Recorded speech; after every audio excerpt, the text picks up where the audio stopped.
12th September, Circular number 007 of 2014 was issued from the Ministry of Labour and Public Service of South Sudan.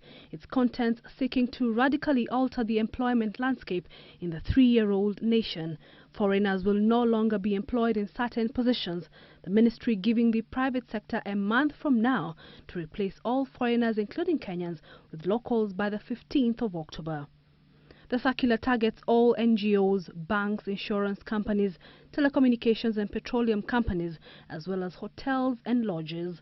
The positions of executive director, personnel managers, secretaries, human resource, public relations and procurement officers currently held by foreigners will have to be advertised to South Sudanese nationals, and the government of South Sudan has no apologies to make.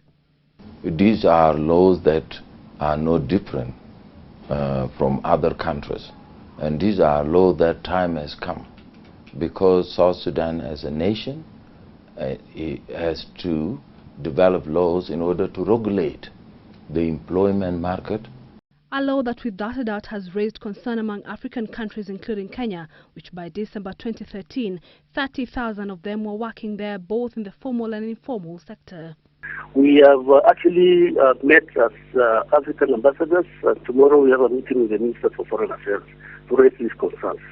Since the country's independence, Kenyan companies, more so banks and insurance companies, expanded their operations into the country. But all those companies who have applied have nothing to fear from this law.